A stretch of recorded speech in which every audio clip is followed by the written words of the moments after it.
Hello guys, magandang araw sa ating lahat. Mayroon tayong bali unit guys na garbage truck. Pumunta ito dito kahapon guys na nakaangat yung kanyang tailgate. So dinayagnos natin. Matagal kong inisip-isip kung saan talagang nangyari dito guys. Kasi yung tailgate lang naman ang inireklamo ng driver guys na ayaw daw bumaba. Kaya hinanap natin yung sakit guys. So napakasimple lang talaga guys, pero kahit ako nahihirapan din ako na nagdiagnose nito, pero kahit ganun pa man, i-share ko rin sa inyo kung saan ko nakita yung problema, kaya naayos siya guys. So ito guys, nandito ako sa loob ng truck na ito at susubukan natin guys yung kanyang problema. Bali ito yung guys, ayan, susubukan natin guys ya. Papatayin muna natin yung kanyang indicator sa amin guys, para kung may break tayo.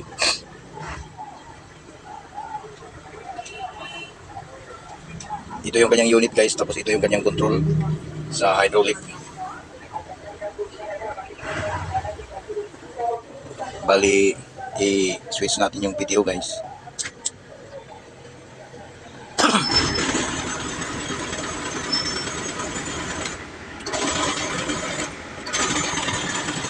Ayan guys, bali yung kanyang tailgate guys, pag pinangat mo, umangat naman. Ayan.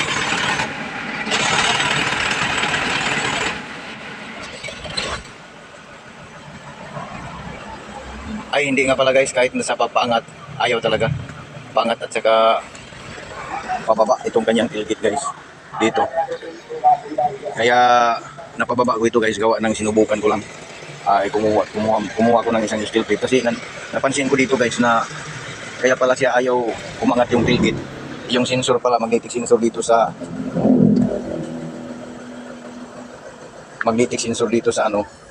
sa kanyang dump box ay nabikil guys, gawa ng pinagawa daw nila yung chassis kasi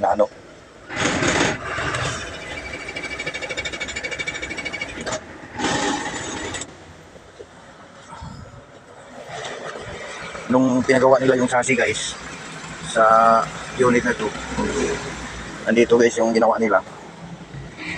Kasi naputol daw guys dahil sa lumaan na siguro, nagkakalawang na. Ayan. So napansin ko dito guys na parang umangat yung dump box guys. Hindi na nakalapat yung pinakadulo niya, yung pinakaunahan. Dito naman sa banda dito, nakalapat siya. Nung tiningnan ko dito sa kabila guys, nandito pala yung kanyang sensor. Ito guys yung kanyang sensor oh. Bali medyo malayo na siya guys sa kanyang bakal na dapat sana ay mag-engage na ito. Kaya hindi naka-engage para sa supply, para sa sa tailgate kasi malayo siya guys. Kaya sinubukan ko muna na kunin yung yung steel plate ko at nilagyan ko dito guys para ma-confirm ko na dito lang talaga. Tingnan nyo guys yung kanyang chassis guys, bitilado na. Ay yung kanyang dump box.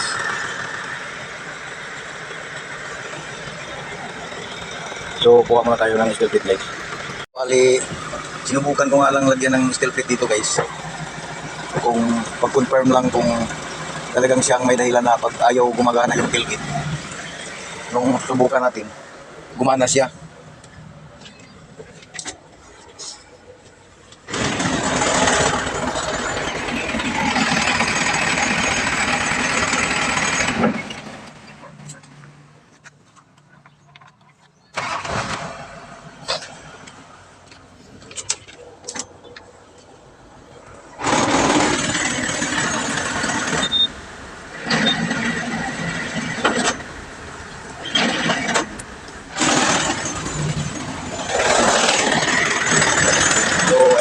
Gumana naman siya. Pero nung kinuha ko itong guys, kinuha ko yung kanyang sapin. Ito, kukunin natin. Hindi ayaw na talaga siya gumana. So wala siyang function guys, kaya nangyari dito, i-adjust na lang natin guys yung kanyang sensor para gumagana ulit.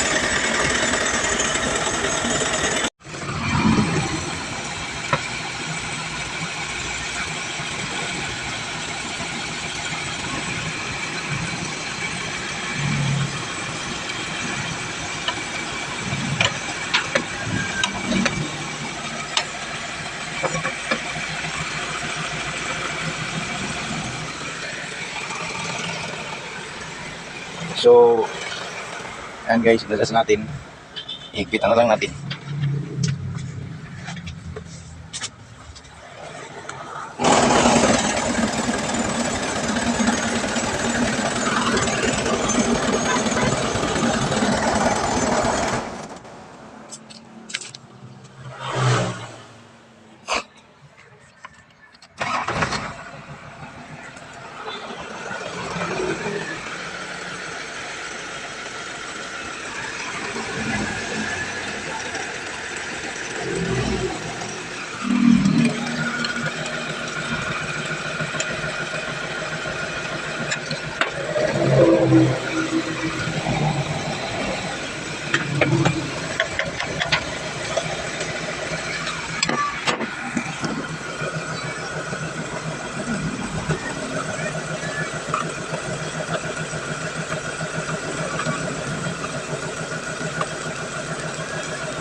So, ayan guys, napadam na natin, saka yung kiligid bumukas na rin.